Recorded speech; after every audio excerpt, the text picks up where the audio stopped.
una palabra eh, que aparece en algún momento como amenaza, en otro momento como posibilidad, en otro momento casi como una idea como algo que parece una moda, en otro momento como una cuestión súper subversiva. Entonces la idea es un poco reflexionar sobre esta palabra diversidad y sobre hechos concretos, conocer la historia de algunos cuerpos y de las múltiples formas de vida, compartir algunas categorías de análisis y sobre todo identificar los efectos de algunas prácticas y ahí sobre todo pensar en nuestras propias prácticas de nuestros lugares, ¿sí? Y posibles horizontes de cambio. Quisiera comenzar con esta pregunta y acá sí pueden abrir sus micrófonos porque la pregunta es real, es una pregunta curiosa. ¿Quiénes son las personas o colectivo de personas históricamente discriminadas, agredidas, asesinadas? Si me pueden citar qué les viene a la cabeza, qué les viene al cuerpo, qué les viene en la imaginación o en el recuerdo, para ustedes, ¿quiénes son estas personas que históricamente han sido discriminadas, agredidas o asesinadas? Les escucho.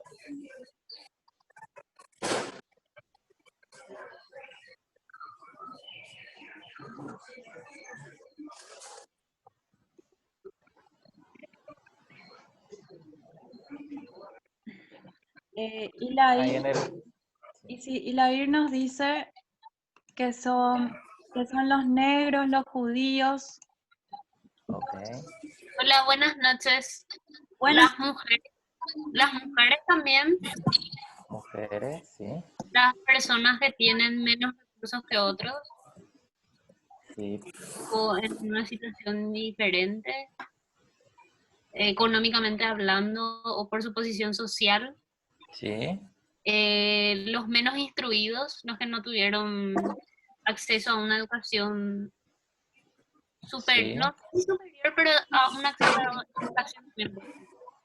Sí. Voy anotando.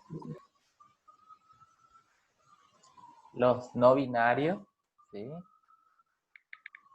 Es un concepto interesante, no sé si todos conocemos, ¿verdad?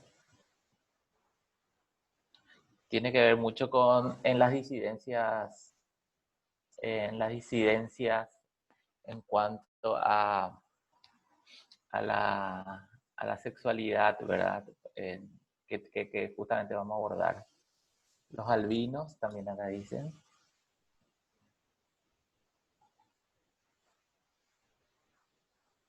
Genial. Entonces, sí. Los que pasaron por, o sea, que se manifestaron por diferencias políticas, por defender derechos en la dictadura. Ok. Entonces, tenemos, sí, en que sería una disidencia política, ¿verdad? Disidencia política, los no binarios, personas albinas, personas que no, no tuvieron la misma oportunidades o no cumplieron todo el ciclo de lo que sería la educación, personas en situación de pobreza o en un contexto de clase social, digamos que no pertenece a la clase media alta, persona de clase baja, mujeres, judíos y negros. ¿Sí? Bueno, es importante que traigamos esta cita porque estas personas tienen una historia, ¿sí? Una historia, estos cuerpos tienen una historia. En esta lámina, justamente lo que queremos dar cuenta es que los cuerpos, estos cuerpos tienen una historia. El cuerpo de las personas de tez negra, el cuerpo de los judíos, el cuerpo de las mujeres. Sobre todo plantearlo en términos de que son cuerpos disidentes, ¿sí? Sobre todo el cuerpo de las personas no binarias, ¿verdad? Que hoy creo que son los cuerpos más disidentes. Y cuando hablo de cuerpos disidentes voy a profundizar, pero sobre todo voy a subrayar esto de que entra dentro de una categoría a que las personas que detentan cierta hegemonía, que no son cuerpos disidentes, como el de tez blanca, como el que tiene la religión más hegemónica en el país, como el cuerpo de los hombres, o el cuerpo de la clase media, la clase alta, o el cuerpo del instruido, o el cuerpo binario, hombre-mujer, o el cuerpo de lo que no detenta ninguna disidencia política. Esos van a ser los cuerpos hegemónicos. Y todos estos cuerpos que ustedes nombraron van a pertenecer a una diversidad, pero a una diversidad marginalizada, ¿sí? A una diversidad que va a estar al margen, que no va a estar en el centro, que no va a estar en esa hegemonía.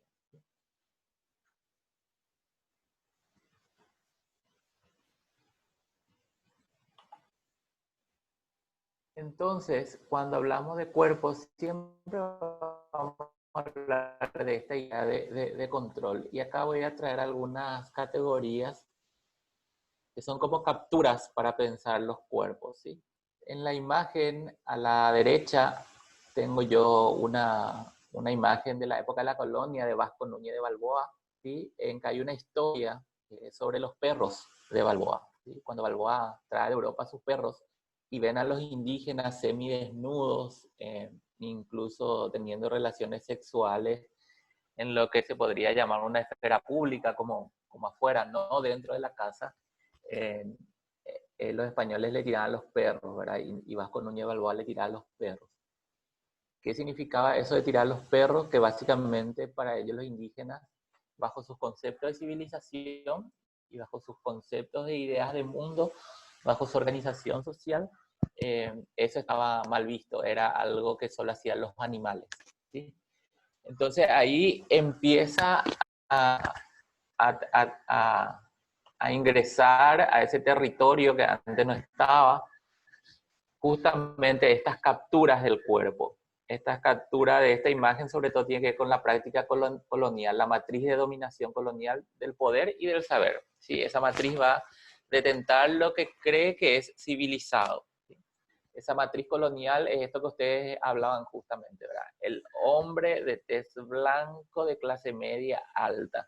Y desde ahí va a intentar colonizar todo aquel territorio, todos aquellos cuerpos, entender el cuerpo como territorio, desde estas perspectivas, ¿verdad? Y esto que parece tan abstracto, si lo llevamos a una cuestión muy cotidiana, si ustedes se fijan en los comercios, en cualquier comercio, o sea, un comercio de un bazar que vende cosas baratas o de un comercio que vende cosas caras, en los portarretratos siempre vamos a ver la imagen probablemente de este hombre colonial, ¿sí? El hombre de tez blanca, de ojos claros, heterosexual, casi siempre hay dentro de una familia que capaz que no se parezca tanto a la familia de estos cuerpos disidentes, ¿sí? Esta colonización está en los textos, ¿sí? En los textos que leemos. Esta colonización, incluso en nuestra formación, de dónde vienen los textos con los que nosotros nos formamos, ¿verdad? Por eso siempre se va a hablar de esta idea de poder y de saber, que va a ser eurocéntrica probablemente, que va a venir del norte, ¿sí? bajo ciertas ideas, bajo ciertas imágenes. El pensamiento binario que nos lleva a pensar la realidad, a imaginar la realidad y a construir y reproducirla en términos de dicotomías, ¿verdad? Bueno, malo, normal, anormal, sano, enfermo, limpio, sucio. La cultura, el racismo, el sexismo, la homofobia, la transfobia, etc. Y pensar los cuerpos desde la idea de productividad. Y sobre todo el cuerpo de la mujer muchas veces fue pensado de esta idea de producir niños, por ejemplo. Y un poco lo que trae el feminismo como consigna es esto de que el cuerpo no sea destino, de que uno pueda en este caso las mujeres, el cuerpo sea su territorio, que sea de ellas y no de la cultura, ¿verdad? ¿No? ¿Y cómo quedan estos cuerpos? ¿Cómo queda el cuerpo de una mujer de más de 30 años que no está produciendo niños frente a todo esto de la cuestión social de que te dicen ya tenés que tener hijos, etcétera, ¿verdad? Si bien esto cambia paulatinamente, todavía hoy hay cuerpos que deben producir, ¿verdad? Frente a esta idea hegemónica del hombre heterosexual eurocéntrico, también muchas veces el cuerpo de la mujer es como objeto de placer, ¿verdad? Y no ella de su propio placer, sino estar disponible para el otro. Y esto que ustedes traían de las clases sociales. Las clases sociales es una cultura del cuerpo donde te diferencia y también te oprime, ¿verdad? Es decir, hay una categoría, por ejemplo, cuando se trabaja políticas que tienen que ver con políticas de seguridad, hay unas categorías, sobre todo en países nórdicos, que hablan de temor al otro. Y los cuerpos que la gente teme, en general, son los cuerpos que están en la calle, son los cuerpos de las personas pobres, ¿sí? Que tienen una corporalidad, que tienen una forma de caminar, que tienen una forma de hablar. Entonces, estas capturas, sobre todo, van a responder a representaciones, reproducciones de nuestra realidad. Que si yo digo, por ejemplo, si soy una mujer negra, bisexual, de clase social baja, probablemente esté dentro de esta línea, si tomo estas 5 capturas, sea mala, anormal, enferma, sucia, sin conocimiento. Mi cuerpo va a sentir el racismo, el sexismo, la homofobia. Probablemente mi lugar de producción voy a servir para producir ciertas cosas, no para otras. Probablemente mi lugar de producción no va a ser, o en el imaginario no va a estar que yo produzca conocimiento o ciencia, sí va a estar que yo produzca hijos. Y mi clase social va a vivirse como opresión. ¿Está?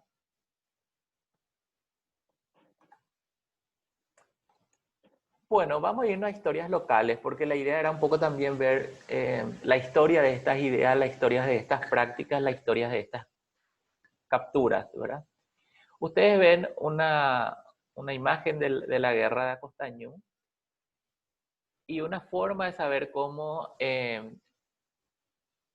se instala la hegemonía y cómo se instala lo uniforme, que es diferente a lo diverso, tiene que ver con quién relata la historia, ¿sí? En Acostañú,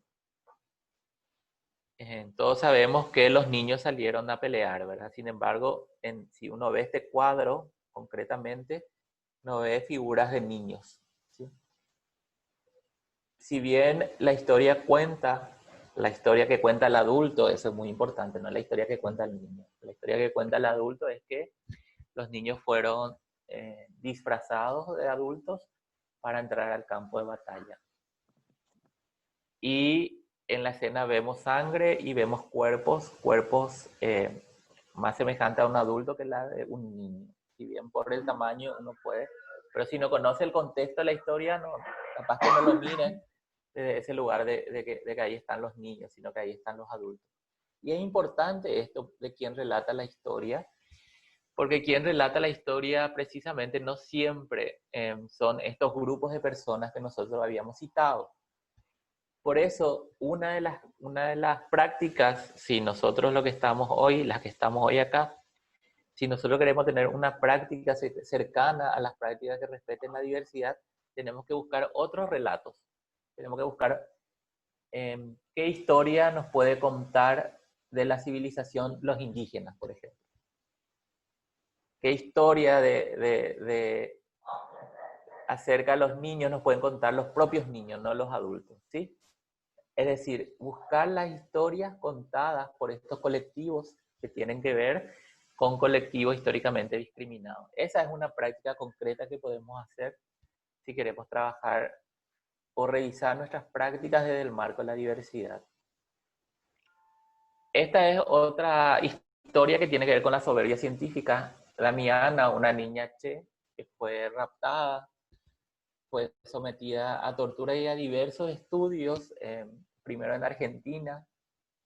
La estudiaron bajo esta idea de civilización, en su cráneo, en su forma de comportarse. Incluso Damiana se escapaba, tenía un novio, se escapaba y todos los científicos que la observaban, digamos, atribuían esa conducta, ¿verdad? a ciertas características, ¿verdad? Iban categorizando cosas que bajo la soberbia científica son legitimadas, ¿verdad? Cuando ella muere, ella es decapitada y su cabeza fue llevada a Berlín y se siguió estudiando, ¿sí?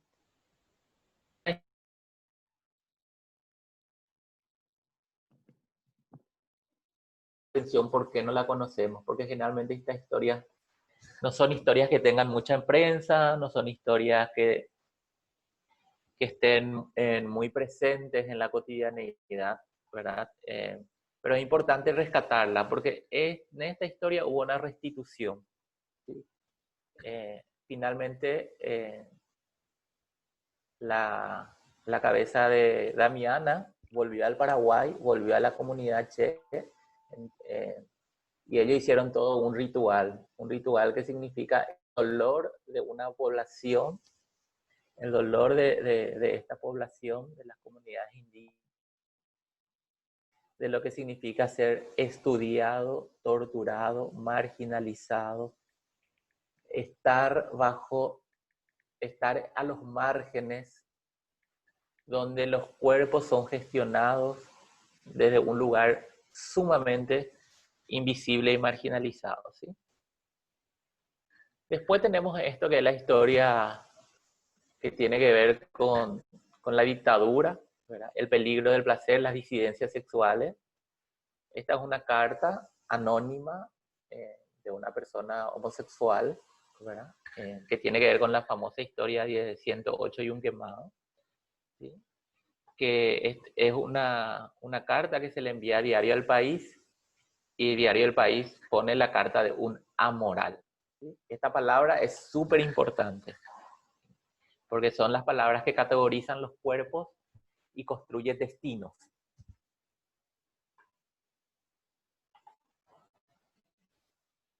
Ay, no sé por qué se me fue mi presentación.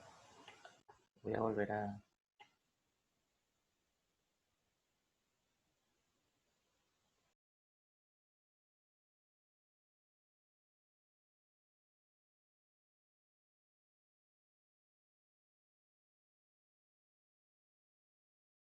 Son territorios de batallas políticas, ¿sí? Esto es súper importante, sobre todo cuando, bueno, yo soy psicólogo, tengo experiencia de trabajar con estos cuerpos disidentes, digamos, con las personas, incluso a partir de las prácticas narrativas, justamente una práctica que a mí me fue muy significativo fue el haber construido documentos colectivos con personas transexuales, ¿sí? Que tienen un grupo transfeminista, y las palabras eran demasiado importantes y las experiencias, porque no tenía que ver con una cuestión individual de sentirse mal, sino tiene que ver con el odio que existe en la cultura hacia estas personas y cómo por ejemplo, traían a la escena del compartir preguntas que interpelaban. Por ejemplo, ¿por qué no se ven tanto travestis de día? ¿Por qué el lugar del travesti es la esquina a la noche? ¿Por qué? ¿Verdad? Y tiene que ver con esto, ¿verdad? Que estos cuerpos son batallas políticas, porque en los cuerpos se instalan las disciplinas. Cuando hablo de disciplinas, le quiero traer sobre todo a Foucault, ¿verdad? ¿Cuál es el cuerpo disciplinado de la mujer? ¿Cuál es el cuerpo disciplinado del hombre? ¿Verdad? ¿Cómo no tenemos que mover los hombres? ¿Cómo tenemos que hablar? ¿Cómo no tenemos que parar? ¿Cómo se tiene que parar una mujer? Ahí se instala la disciplina, ¿verdad? La disciplina del cuerpo. La utilidad del cuerpo, nuestras representaciones y todas las narrativas, ¿verdad? Las narrativas del cuerpo del hombre, que son narrativas más de conquista y conquistador, y las narrativas del cuerpo de la mujer, ¿sí? Y obviamente todas las relaciones de poder. Y ahí es importante siempre preguntarnos en nuestras tramas cotidianas, ¿verdad? Un poco la construcción de sentido que es la calle. ¿Quiénes pueden habitar la calle? ¿Quiénes habitan la calle? ¿Cómo es considerada la calle? Con esta historia que les traía de las personas transexuales, me acuerdo una chica trans decía, yo cuando me voy en mi moto y me pongo el casco no tengo problema. Cuando me quito el casco es el problema. Y una vez me accidenté y vino la gente a ayudarme y cuando me quité el casco se alejaron. Otra de las cosas que decían es, a mí me encantaría caminar con mi familia y cuando camino con mi familia, que mi familia está al lado mío, no delante o detrás, porque mi familia muchas veces no tolera la manera en que me miran. Y hay toda una trama en este mundo binario, hombre-mujer, justamente que le pasa, entre comillas, la experiencia del que migra. Cuando uno migra y es de clase baja, cuando uno se va de vacaciones, se va por violencia estructural, por violencia económica, intenta parecerse al del país donde migró, para pasar desapercibido, para que no le pregunten en la calle tu documento, vos quién sos, por qué viniste, etc. Una persona trans, si es trans, si es una chica trans, y se parece más, lo más que pueda a una mujer, va a pasar desapercibida y no va a tener tantos problemas. Un chico trans, si se parece lo más que pueda a un hombre, va a pasar desapercibido y no va a tener problemas. Pero cuando no encaja dentro de ese binarismo, sí va a tener problemas. Cuando use una pollera, tenga barba, sí va a tener problemas. Le van a mirar mal, le van a decir cosas, le van a pegar, porque es en serio, van a ser violentas con esas personas. Bueno, yo también tengo mucho trabajo en el tema de discapacidad y que también son cuerpos disidentes, ¿verdad? ¿Qué le pasa? Que tiene esa marca biológica, es muy fuerte, y desde ahí se los infantiliza, se los recluye en la casa, dentro de la familia, infantilizados, casi que no tienen placer. Y y siempre pensarnos los lugares, ¿verdad? Cuando yo me voy a un lugar, ¿por qué no están estas personas? ¿Por qué no están cuando yo me voy a comer en un lugar, cuando yo me voy a bailar en un lugar, o cuando yo me voy? ¿Quiénes no están? ¿Quiénes sí están? Y si están, se parece más a esta idea de los blancos, heterosexuales, católicos, de clase media alta, etcétera. Quiere decir que ahí el poder hizo de las suyas. ¿Sí? El colonialismo hizo de las suyas. Y ahí también hay un ejercicio muy importante para nosotros si queremos trabajar en el marco de la diversidad. Poder habitar esos lugares que no son lugares, que son lugares donde están la diversidad. Dentro del campo de la biología, digamos, se sabe que las zonas de frontera es donde hay mayor diversidad. Es decir, la frontera entre un ecosistema y el otro, donde se mezclan esos ecosistemas, es donde hay mayor diversidad de ambos ecosistemas. Entonces, ¿cómo nosotros de nuestro mundo, de nuestro ecosistema, de nuestro lugar, podemos transitar a otros lugares para entenderlo? Sobre todo en el campo de la psicología, porque en el campo de la psicología, en nuestras categorías, nuestras capturas, podemos capturar esos cuerpos, podemos suponer cosas que si no transitamos esos lugares, desde el saber de las personas, podemos tener mayor lealtades con los pensamientos colonialistas y hegemónicos que con esas lealtades no binarias, por ejemplo. También la lectura, ¿cómo leemos? ¿Verdad? Recuerdo en un conversatorio que organizamos justamente con este grupo de personas transexuales, una persona no binaria, ¿verdad? Decía, a mí no me pueden leer tan fácilmente, ¿verdad? No saben si soy chico o si soy chica. Entonces aparecía esta idea del que no me entienden, no me pueden leer, ¿verdad? Y eso es súper importante porque estamos acostumbrados a leer desde esas categorías, ¿sí? Y ahora en este contexto de pandemia casi estamos leyendo los cuerpos sanos o enfermos, ¿verdad? Y si tiene COVID, sigue casi destinados a casi una cacería de brujas, ¿verdad? Entonces ahí es importante preguntarnos cómo colaboramos con las restricciones de los cuerpos, ¿sí? Si colaboramos para que los cuerpos disidentes sigan estando adentro o en lo clandestino, o si colaboramos con el placer de los cuerpos de poder estar en una mesa familiar sin ser degradado, denigrado. Degradado, voy a usar esa palabra porque la otra no es una palabra feliz.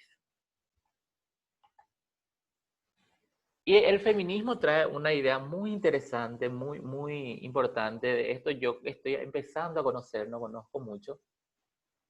Esta persona es una abogada negra en Kimberly Crenshaw.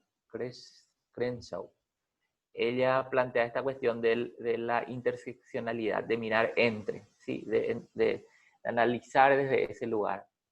Estas son dinámicas que está partido por dinámicas de identidad, ¿sí? Donde coexisten sistemas conectados de opresión.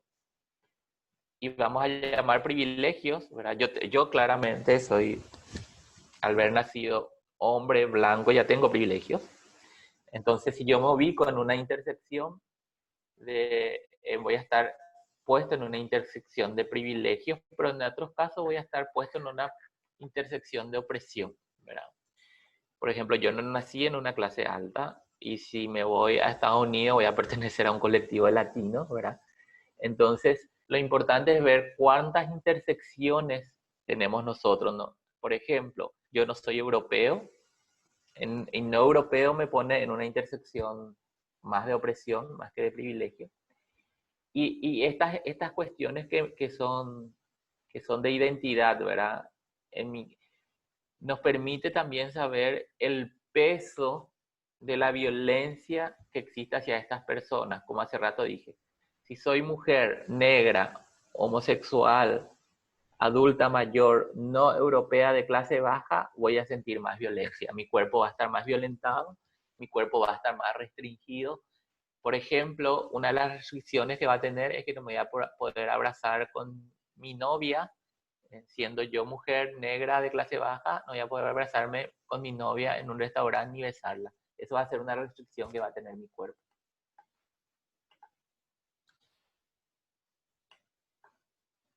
En ese sentido, nosotros mismos ahora podemos hacer un ejercicio con esta pregunta. ¿Con qué cuerpos tengo relación? Por ejemplo, ¿cómo son los cuerpos de mi pareja? Mi pareja actual. ¿Qué cuerpo a mí me generan deseo, me generan placer? ¿Cuáles son los cuerpos que yo veo en mi trabajo? Eso es súper importante porque ahí quiere decir que si son cuerpos, si miramos nuevamente esto de la interseccionalidad, si tiene que ver con cuerpos de privilegio, quiere decir que ahí nuevamente ganó esta idea binaria, normal, hegemónica, colonialista, de poder. En la recreación, cuando yo me recreo, o con qué cuerpos yo me eduqué, digamos. Yo soy docente universitario. Recuerdo en una de mis clases que había una persona que yo le pregunté si quería que le llame él o ella. Y me dijo, mi estética es andrógina y ahora me puedes poner el pronombre él y después yo te voy a ir contando qué pronombre ponerme. Y eso estuvo muy bueno, ¿verdad? Porque era desde sus términos, ¿verdad? Yo le pregunté justamente porque no quería estar ahí adivinando cómo llamarlo, o sea, es su cuerpo, ¿verdad? Entonces, el cuerpo también migra, no es un cuerpo estático. Si pensamos estas ideas de las perspectivas de los derechos humanos, es muy interesante que todas las convenciones o las declaraciones tienen que ver con algunas ideas centrales que están acá, que tienen que ver con la dignidad, con la identidad, con la convivencia, con la libertad, la participación y la igualdad. Estos cuerpos son construidos desde estas cuestiones de dignidad, son libres, pueden asumir su identidad sin que eso signifique un castigo, sin que eso signifique sanciones por parte de la sociedad, pueden convivir en todos los espacios. Siempre me pregunto si un chico, una persona no binaria, pediatra, pudiera no sentir del otro lado, por ejemplo, de una mamá o de un papá que le lleva a su hijo algún tipo de rechazo. Y mi hipótesis es que no, ¿verdad? Que va a sentir rechazo. Incluso capaz que pida un doctor o una doctora. Ser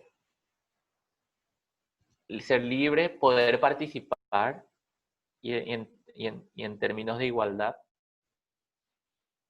esta un poco en esta lámina lo que quiero mostrar más que nada es la construcción de los derechos humanos que trae como esta idea de libertad, dignidad e igualdad, ¿verdad? Somos iguales, somos diversos en nuestras distintas formas de estar y ser en el mundo, o de estar siendo en el mundo, pero somos iguales en derechos, ¿verdad? Y ahí estas cuestiones que planteaba recién. Los derechos humanos que aparecen después de la Segunda Guerra Mundial, cuando uno ve las atrocidades que puede cometer la humanidad, pero en la historia de declaraciones de derechos, aparentemente no bastó con que tengamos derechos generales para todos.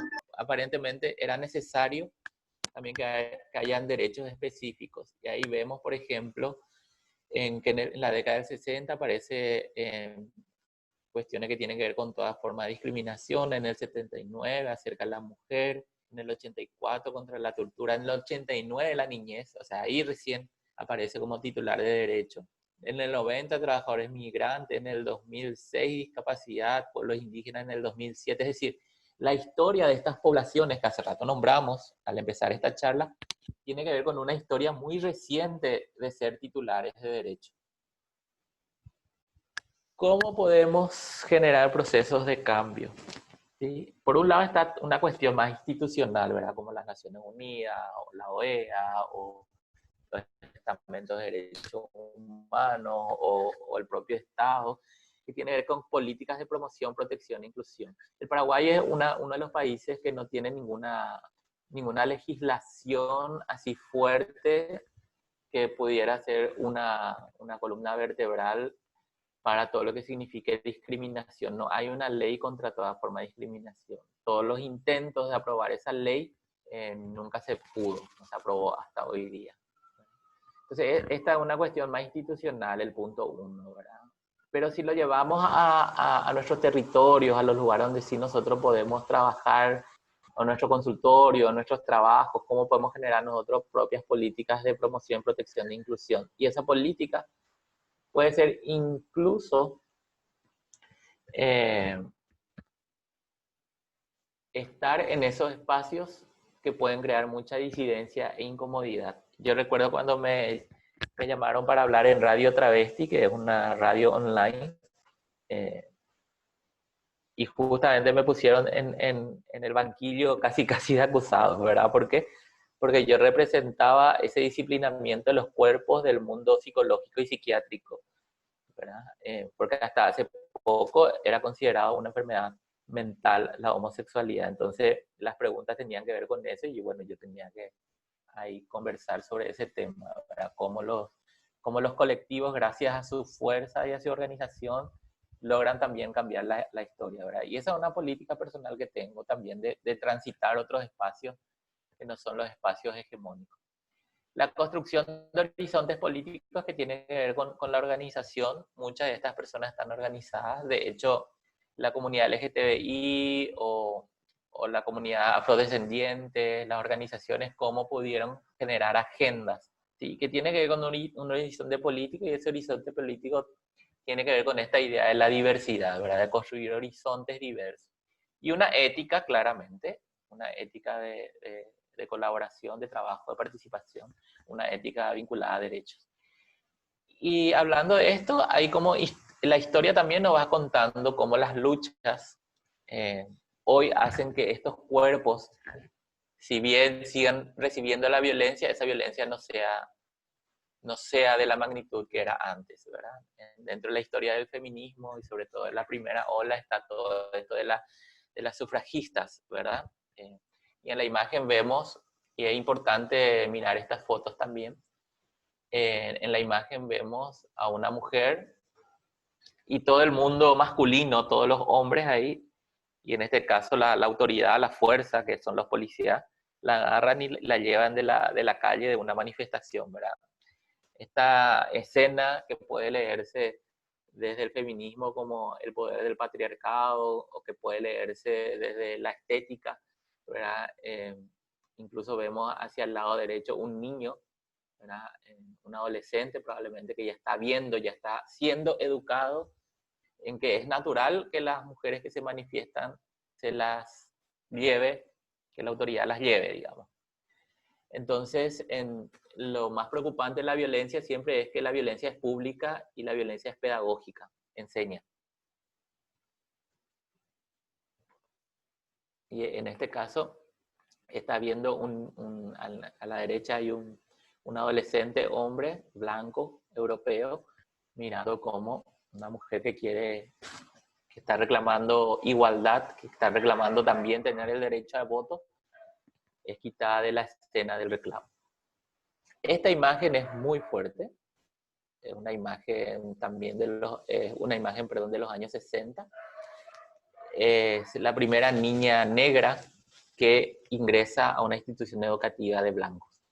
Se recuerda que el apartheid era legal, lo que significa que lo legal no siempre es ético, o sea, no responde a una ética, o si responde a una ética de separación, de segregación, no a una ética de convivencia. Y si ustedes ven en la escena de esta imagen, también es una niña, chica, negra, mujer, saliendo escoltada de esta escuela por hombres blancos. Repito, hombres. Entonces, estas son escenas concretas de cómo los cuerpos son gestionados desde estas capturas que hace rato hablamos. Esta imagen es de Ed Roberts. Él es una persona con discapacidad, es uno de los líderes en la historia, fue uno de los líderes en la década del 80 del movimiento de vida independiente, un movimiento sobre todo muy fuerte en Inglaterra, en Estados Unidos, que hablaban de que las personas con discapacidad deberían ser independientes, tienen que ser independientes, es un derecho ser independiente. Y con esta idea de que el cuerpo no es destino, justamente por más que esta persona no responde a ese cuerpo imaginado, representado en la independencia, porque uno puede caminar, agarrar, buscar cosas, un cuerpo que necesita de apoyo, que necesita en este caso, Ed Roberts tiene una silla con ruedas, ¿verdad? Pero eso no significa que él no pueda ser independiente, que él pueda tomar sus decisiones, que él pueda responsabilizarse de sus actos, que él pueda tomar decisiones de su cuerpo, ¿sí? Que no siempre el cuerpo de una persona con discapacidad tenga que estar bajo tutela del otro y que el otro tenga que colonizar ese cuerpo de acuerdo a lo que le parezca, ¿verdad? No ser objeto, sino ser sujeto. Entonces, este movimiento de vida independiente es uno de los movimientos más radicales en términos de la discapacidad, que hoy habla, si yo tengo una funcionalidad para moverme, quiero decir que soy no solamente tengo que hablar de diversidad en términos de categorías de cuerpos como T, sino también de funcionalidad de movimiento, ¿verdad? Diversidad funcional. De hecho, en España hay todo un movimiento de personas que se nombran como personas con discapacidad, que no se autonombran, yo soy una persona con discapacidad, sino hablan en términos de yo soy una persona con diversidad funcional. ¿Sí? Si tengo diversidad funcional, obviamente hay diversidad sexual también. Bueno, otro hito en la historia tiene que ver justamente con esto que hablábamos de que recién en la década del 90 se quita del CIE-10 en la homosexualidad como un trastorno. Y un poco organizando esta charla y pensando un poco desde qué lugares iba a conversar, le busqué a este artista plástico, Lorenza Botter. Lorenza Botter es artista plástico chilena-alemana. Es una persona trans sin brazos, ¿sí? Entonces, si miramos de la interseccionalidad, es trans, es decir, no representa una hegemonía y además no tiene brazos. Es una corporalidad disidente, digamos, frente a estas ideas hegemónicas de cómo deberían ser los cuerpos.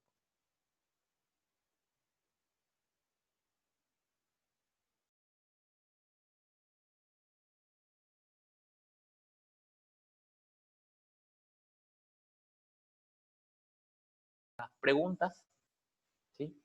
¿Qué políticas están en nuestras prácticas? ¿Cómo nos acercamos a los cuerpos sin disciplinarlos? ¿Cómo colaboramos para que esos cuerpos sean posibilidad y no estén restringidas? ¿Qué privilegios reflejan nuestros cuerpos? ¿Cómo está nuestro cuerpo en la marginación? Si estamos cerca, estamos lejos, estamos en formato nómade, siempre transitando.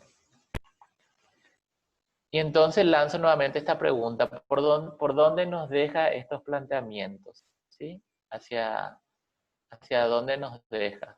¿Sí? Bueno, quiero agradecerles y abrir el micrófono, ¿verdad? Para escucharles hacia dónde están con estos planteamientos. Si quieren poner la cámara también, así les veo. Sería lindo en estos minutos que nos quedan.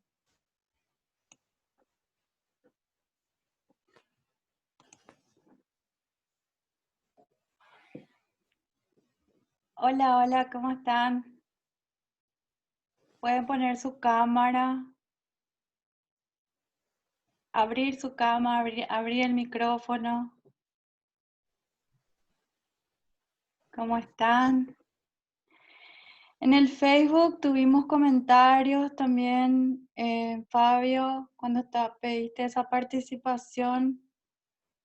Por ejemplo, un comentario acerca de en las personas que sufrieron también, mencionaron las personas inmigrantes.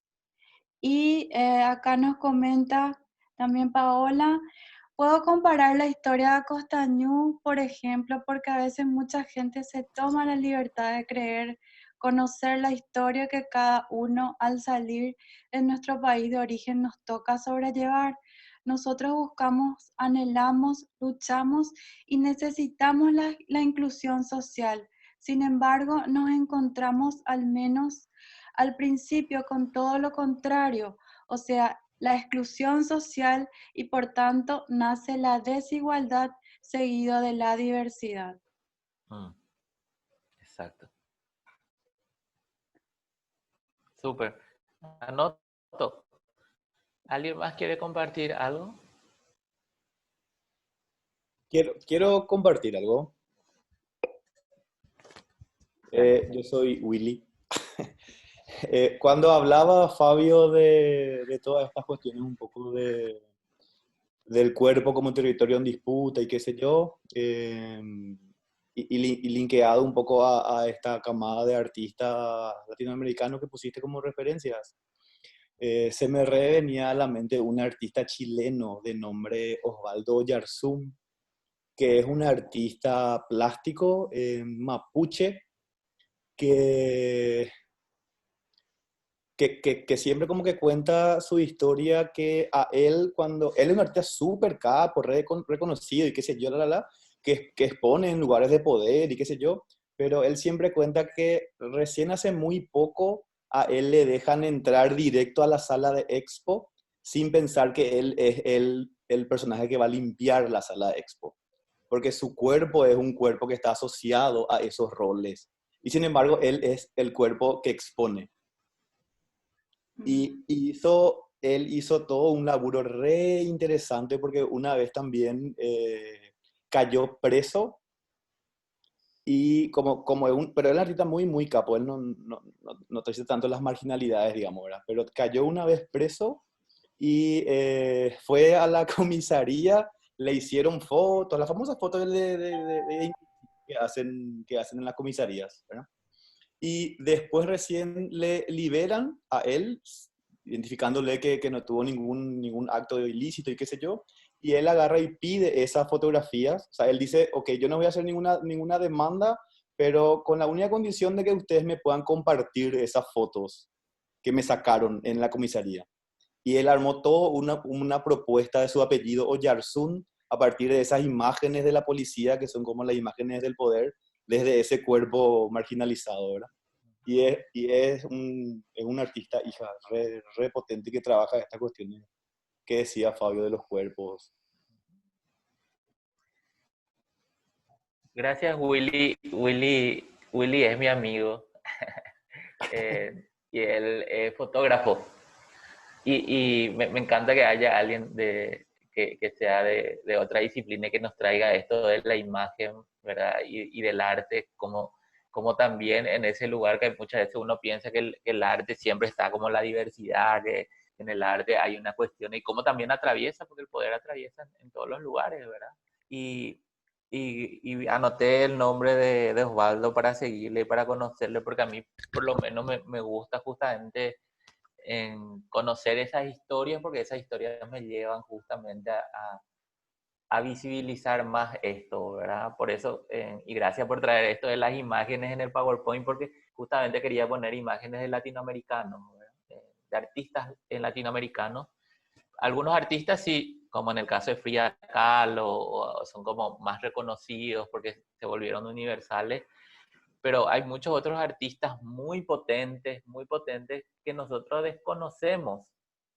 ¿Y por qué lo desconocemos? No es casual que desconozcamos. Y nosotros somos, digo nosotros, ¿verdad? Que gente que en algún punto pasamos por la universidad, ¿por qué desconocemos las producciones locales? ¿Por qué desconocemos en todos los ámbitos? Eso no es casual y eso nos tiene que interpelar. Gracias, Willy.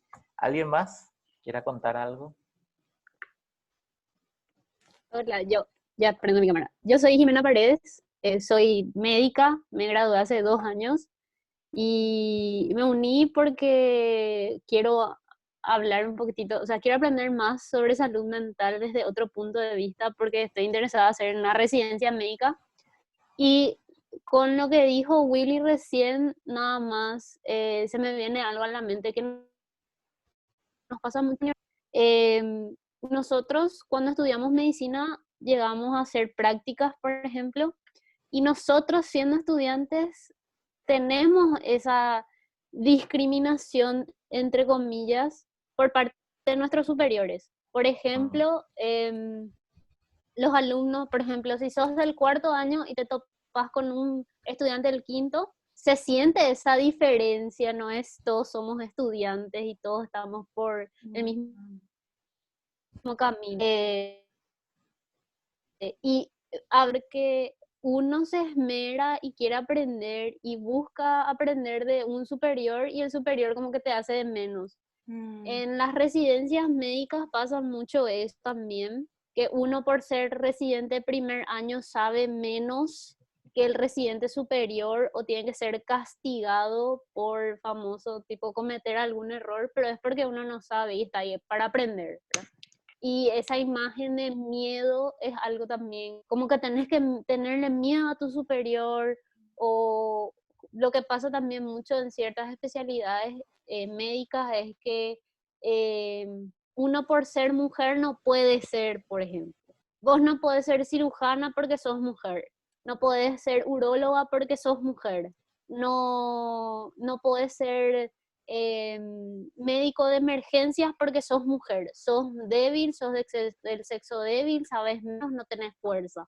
Y eso muchas veces en la universidad no se puede hablar de eso porque justamente o sea, es un ámbito donde siempre reinó eso y es muy difícil romper el silencio. O también, y personalmente que a mí me pasó, que como que no va más por el lado de la discriminación, o sea, un poco sí, un poco no, que los docentes o ciertos, por ejemplo, superiores, como que quieren abusar de que vos sos una mujer.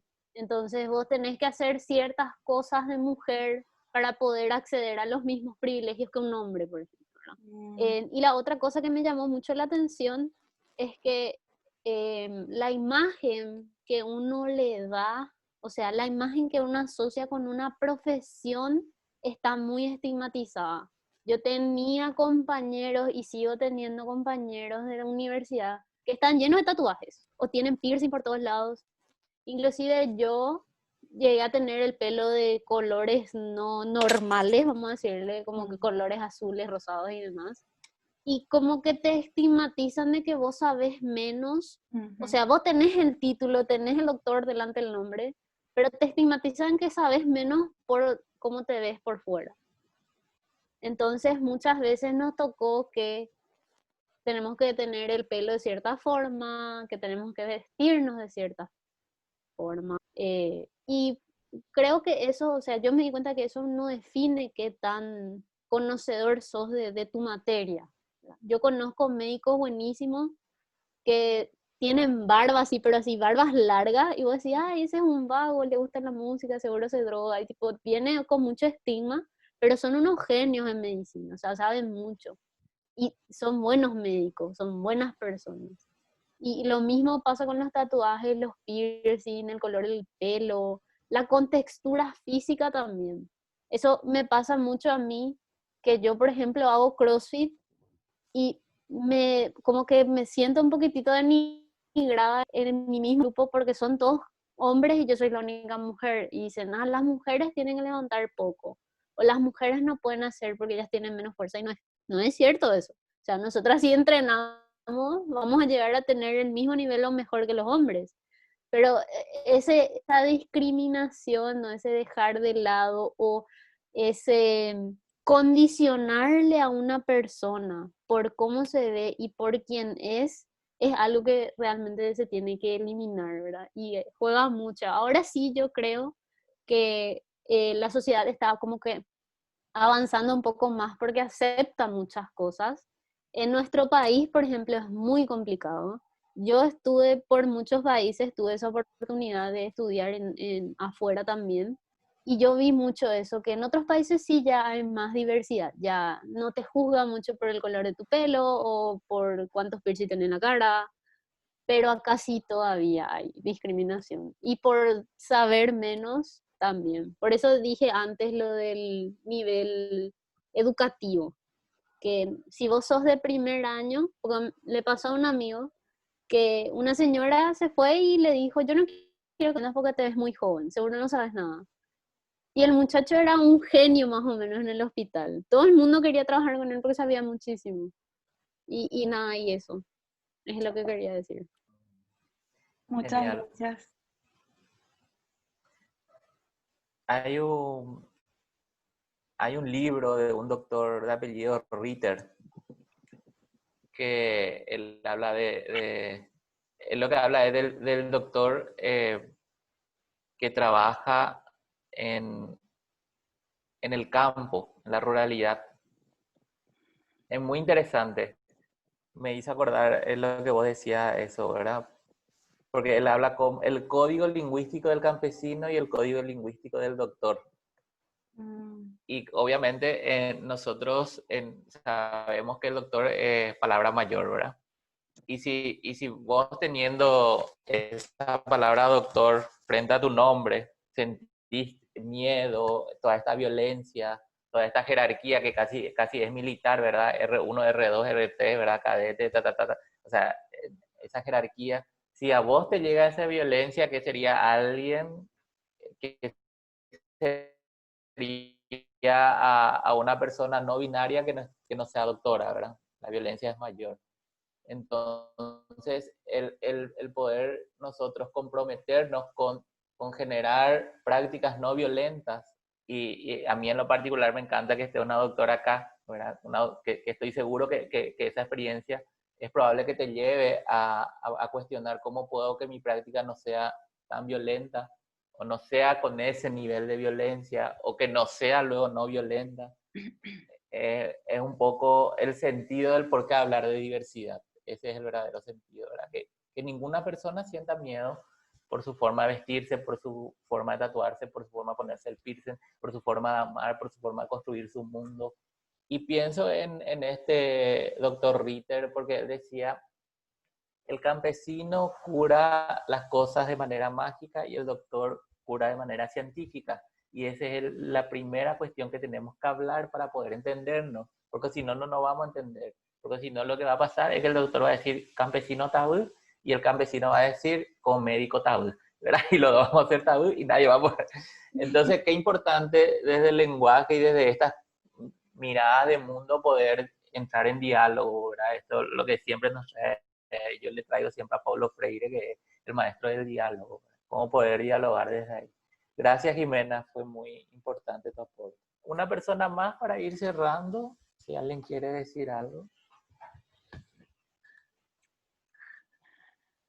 En el Facebook nos comenta Paola, en Europa figuras como Madeleine o Coco Chanel son figuras destacadas que han planteado temas como la libertad sexual y al día de hoy, tanto el feminismo como el movimiento gay lésbico cobra mucha fuerza, prácticamente discriminación cero. Y por otro lado, la igualdad de derechos y oportunidades la igualdad de derechos y oportunidades, o sea, en derechos, o sea, el feminismo.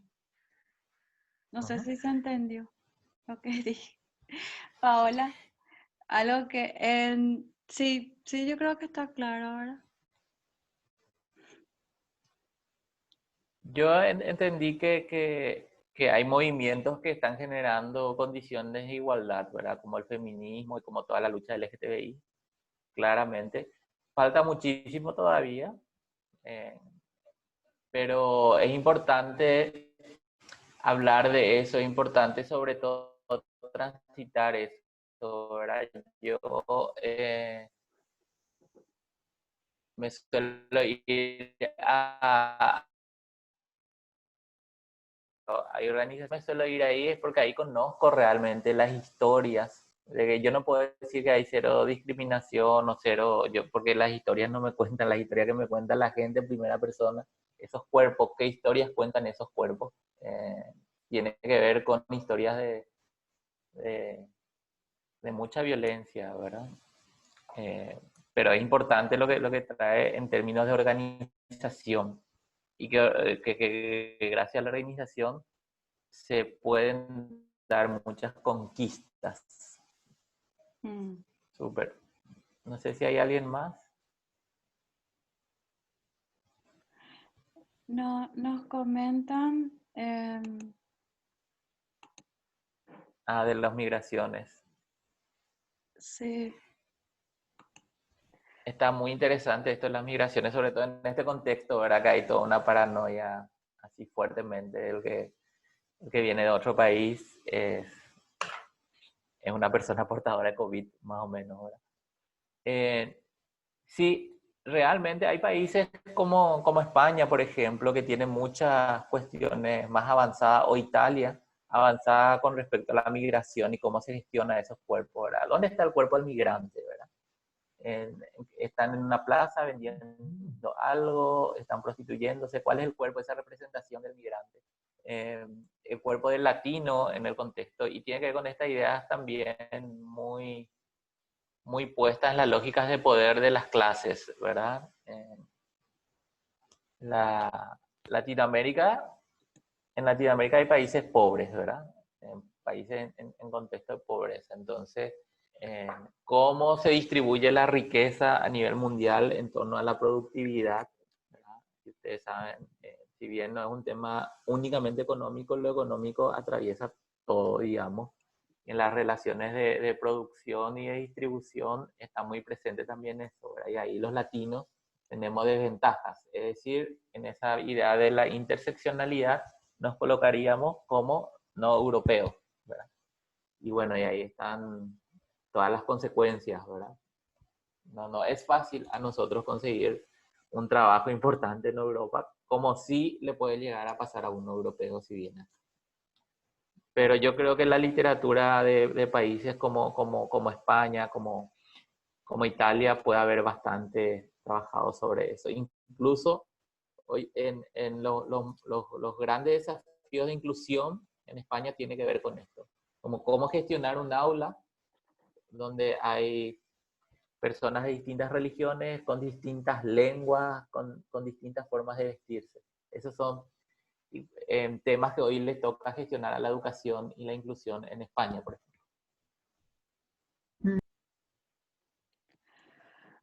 Me parece interesante, Fabio, que hablemos que discriminar y todos los comportamientos que estaba mencionando Jimena, por ejemplo, de hacer de menos o etiquetar, son violencia, Son que violencia. eso es ser violento.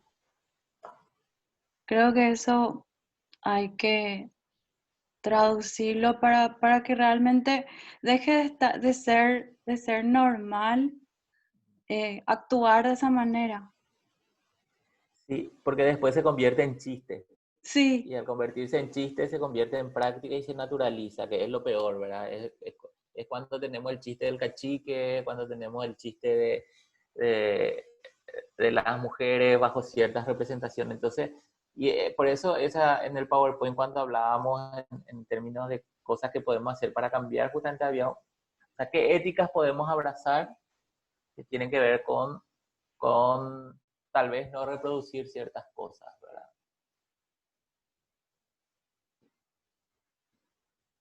Y también lo que decía de que la forma, cómo nos guste ponernos en lo físico, por ejemplo, si nos gusta tener tatuajes o pintarnos el pelo de un color o tener piercing o que eso, por ejemplo, las profesiones, ¿verdad? O sea, que son más serias, ¿verdad?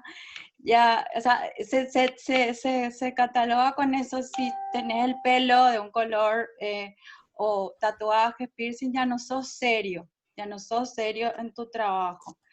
Es como que entonces uno tiene que también, parece que estar dentro de esa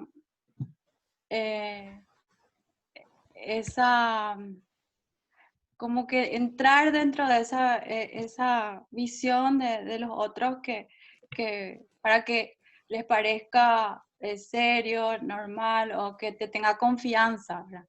La cuestión de confianza. Ya hay mucho prejuzgamiento del otro por por su físico, por cómo se viste, y, y bueno, esas cosas creo que hay que ya ir cambiando y ver más allá de eso. O sea, tratar de conocerla a la persona y respetarla como persona, como un legítimo otro que merece respeto, que merece dignidad. Imagínate si un color de cabello, yo siento la violencia o siento que mi cuerpo debe ser otro porque me pinté el cabello. Imagínate personas cuyos cuerpos son mucho más disidentes aún, ¿verdad? Si pintarse el cabello, si yo hoy me pinto de azul, y encima soy psicólogo, ¿verdad? Básicamente yo debo pertenecer a ese cuerpo normatizado, disciplinado. Esto es lo que trae Foucault con esta cuestión de la disciplina del cuerpo, ¿verdad? Ese cuerpo que está disciplinado de cómo moverse, cómo tiene que ser un hombre, cómo tiene que ser una mujer. Es decir, mientras yo más me acerco a ese cuerpo estandarizado como nos trae Jimena, cuando yo más me acerco, más privilegios voy a tener. Y mientras menos privilegios tenga, más violencia voy a sentir. Mientras más disidente sea, más me van a querer corregir. Entonces, una cuestión que trajo una estudiante en el aula, profe, yo sé que cuando me voy a la entrevista me tengo que vestir así para que no se vea mi tatuaje, me tengo que pintar mi cabello porque si ven que tengo disfunción, esto que ustedes traen, ¿verdad? Es decir, yo me tengo que autocorregir para poder ser parte y es como el migrante, por eso me gustó mucho que trajeran la cuestión migrante. Yo me tengo que parecer a ese país yo me tengo que parecer a ese mundo, a ese país de los normales que tienen este lenguaje, que tienen este cuerpo, que no son disidentes, que no son atrevidos, que no están... Entonces, ahí es como cuando nos disciplinan. Entonces, si yo no me disciplino, que es algo que trae también Foucault, la hegemonía me expulsa. Y no está bueno ser expulsado, ¿verdad? Y la expulsión es violencia. Acá alguien trae también lo de concepción, la discriminación. Y está muy bueno también, la discriminación y la violencia sigue normalizando. Como en nuestro medio decimos comúnmente, es normal. La mujer debe vestirse de forma atractiva. Sí, o sea, es folclórico, de hecho, que esta idea de que el hombre le conquista, la mujer está disponible, sonriente, ¿verdad? Están nuestras categorías que son muy hegemónicas, ¿verdad? O la mujer heroica que lo puede con todo, qué pasa con la mujer que no puede con todo, cuáles son las sanciones, los castigos. Entonces, en la medida que podamos hablar de esto, yo creo que cuando uno habla, cuando uno se junta y conversa, ¿verdad? Y no es lo mismo ser mujer en Concepción probablemente que ser mujer en Asunción. Y ahí también esta cuestión entre lo urbano y lo del campo, si sos del campo, ¿verdad? Toda esta idea del tabú, ¿verdad? Donde lo urbano es lo hegemónico, donde Asunción es como que ya Asunción está bien, si es del campo ya no es lo más, ya es lo más o menos el vaivai. Hay muchas categorías que nosotros tenemos en nuestro cotidiano que es importante revisar siempre para ver qué estoy reproduciendo, lógicas de colonialismo o lógicas de diversidad, de colaboración.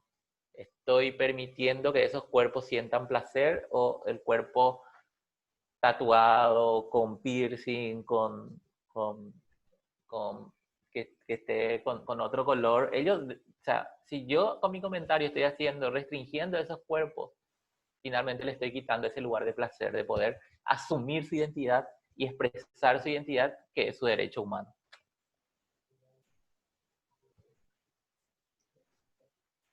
Buenísimo. Genial. ¿Alguien más que quiera abrir su micrófono y compartir? En el Facebook también les invitamos a Buenas noches, participar. Buenas ¿cómo noches. están? Muchas gracias por esta invitación de poder participar siempre en las conferencias. Yo soy el doctor Rafael Ruiz, profesor de la Facultad de Psicología Forense y Psicología de la etapa básica de la UNA, ¿no? Y yo estoy en la parte, digamos, la parte de suicidología, que es mi ámbito de la parte de salud mental, que es muy abandonado. La parte de, como decía la compañera que estaba hablando sobre la parte médica, es muy difícil muchas veces a los jóvenes tratar con todos los síntomas de suicidio, ¿verdad? Y porque no solamente en las facultades, sino en los colegios que tienen son las discriminaciones que nos vienen para consulta o para poder acompañarle dentro de ese proceso de sentimiento, tal vez de culpa o también de cargas que tienen no solamente la familia, sino también la sociedad, ¿verdad? Que le margina. Entonces, esa marginalidad lo que lleva muchas veces a una decisión que para nosotros, ¿verdad? Atender a esa población más vulnerable de lo que es la salud mental, ¿verdad? Que no todos tienen esa posibilidad de poder acompañar. Y en estos casos, estos eventos así de conferencia ayudan mucho porque aprendemos de todo para que podamos después implementar o al menos guiar a los que realmente necesitan dentro de ese proceso, digamos, de su personalidad, ¿verdad? Porque también influye muchísimo dentro de lo que es la personalidad, la familia, la sociedad, pero no tiene la libertad de poder elegir lo que él quiere o ella quiere, ¿verdad? Entonces es una presión social difícil de poder cambiar porque tenemos una estructura muy ya marcada dentro de lo que es una cultura muy cerrada todavía. Entonces es difícil y eso marca mucho nuestra posibilidad y tenemos que lidiar para que pueda comprender su propia realidad personal y después tenemos que trabajar con la familia porque no es fácil eso. Porque tenemos que trabajar con la personalidad porque tiene que ser la terapia más, digamos, familiar. Porque la familia necesita una terapia para entender cuál es la dimensión de su hijo y su hija. Entonces yo creo que es muy importante esto y gracias por este momento para poder también compartir y bueno, ojalá que podamos de repente trabajar articuladamente con la sociedad científica o la sociedad de suicidología para poder también trabajar y articular estos programas de la salud mental, llevar adelante, porque nadie se preocupa de esto, están abandonados. Y lo que estamos así trabajando es a pulmón. Nadie paga, nadie hace nada, sino que hacemos ad honorem, como se dice, para poder salvar vidas simplemente dentro de este proceso. Y más ahora con esta cuarentena que tenemos ahí, todo el mundo desesperado, que no solamente influye en la persona, sino en toda la sociedad. Tenemos una sociedad enferma y eso es la educación dentro de la formación y aceptar la realidad es muy difícil y eso tenemos que trabajar con los especialistas en el área de la salud mental. Así que gracias por este espacio. Muchas gracias. Genial, genial. Me encanta esto que trae el doctor, ¿verdad? Sobre todo me planteo de cómo nosotros podemos colaborar con las personas asumiendo postura política de nuestros gremios, ¿sí? Esa es una manera también de hacer salud mental, ¿sí? Si nosotros sabemos, porque en el consultorio aparece que el odio es el odio hacia la homofobia o la transfobia, por ejemplo, ¿verdad? Hace que las personas se sientan tristes, mal, que no vean un futuro, que no se puedan ver en el futuro. Si nosotros sabemos eso, ahí como gremio tenemos que tomar posturas hacia la cultura también, ¿verdad? Yo recuerdo y siempre me gusta contar así como experiencias concretas. La Sociedad de Psicología de Chile abiertamente dijo que las prácticas de conversión no son prácticas científicas y que avaladas por la Sociedad de Chile. Eso es tomar una postura muy fuerte hacia grupos conservadores, por ejemplo, ¿verdad? Porque finalmente esos cuerpos van a seguir viniendo dañados a consulta si nos empezamos a hacer en lo público también estas disputas, digamos, ¿verdad? Entonces, eso es súper importante también, ¿verdad? Genial, creo que llegó nuestra hora. Muchísimas gracias a todos. Muchísimas gracias, Fabio. Fue genial el tema.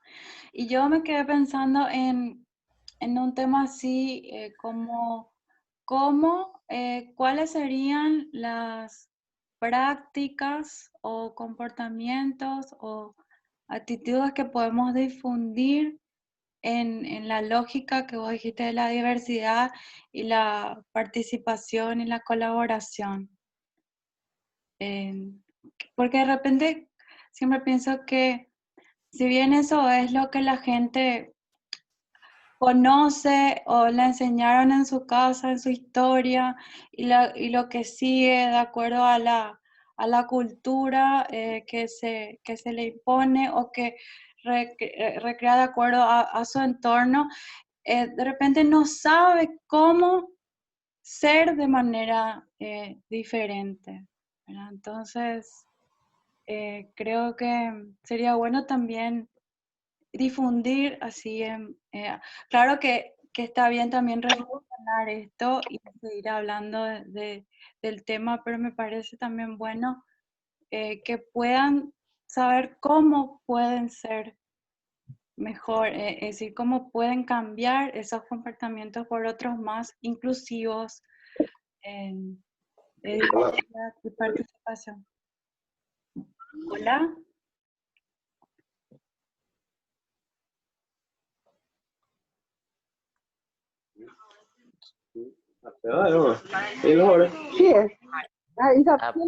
Parece que tiene el micrófono abierto. Sí. Gaby, parece que es Gaby la que está de USF Cansado. Mira, a mí lo que me sirvió es conocer, ¿verdad? Es decir, si yo quiero conocer sobre los pueblos indígenas o sobre el indigenismo, bueno, ¿qué amigo tengo que me puede llevar a conocer y escuchar esas historias? Porque esas historias es lo que a mí me va a permitir contactar con la realidad. Así como les dije, ¿verdad? Hubo un tiempo que yo me iba a un pub de una organización que se llama, ahora no me viene, que eran los viernes, ¿verdad? Y la verdad que yo ahí veía la diversidad, estaban los cuerpos y ningún cuerpo tenía miedo porque era un lugar así como protegido lastimosamente, ¿verdad? Era los viernes en la Serafina, ¿verdad? Entonces, uno tiene que acercarse a esos territorios como para ir conociendo. Y después yo siempre digo si nos toca algunos lugares, ¿verdad? Cómo empezamos a representar cuerpos también en nuestros afiches, en cosas así sencillas, ¿verdad? Y siempre preguntarnos esta pregunta de quiénes se pueden ver, quiénes están en mi mundo hoy, ¿verdad? A mí eso es lo que me ayudó, ¿verdad? Yo fui también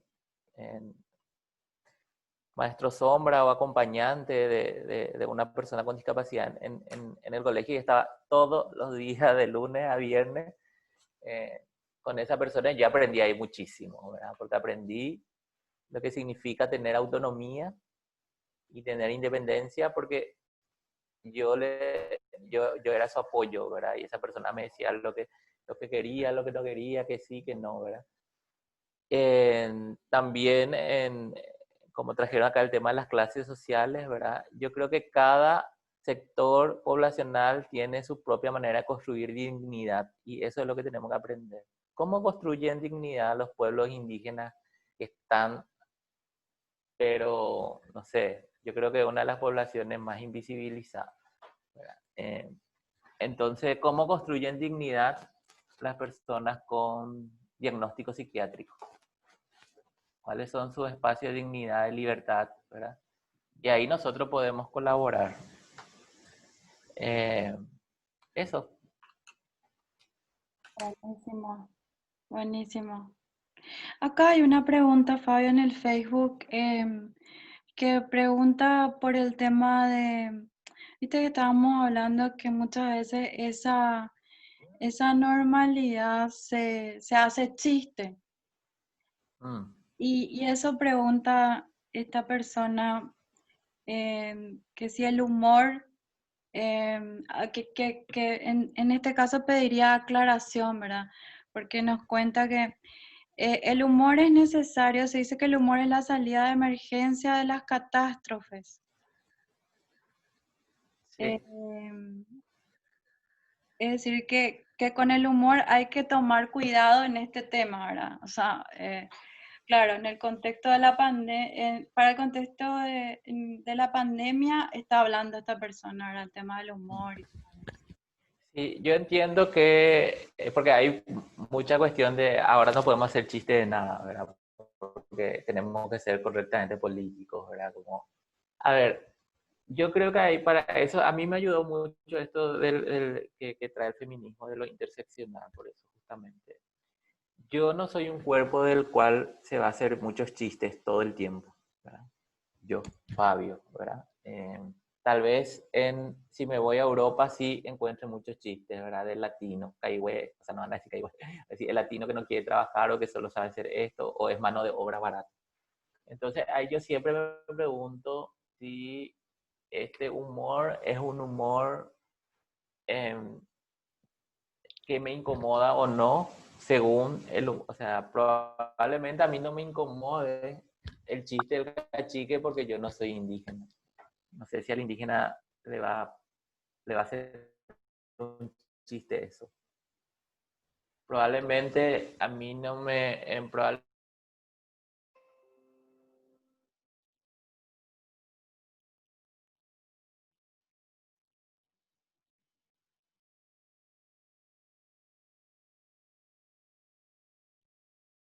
las relaciones y ese humor que está contando también, si está privilegiando estas lógicas de...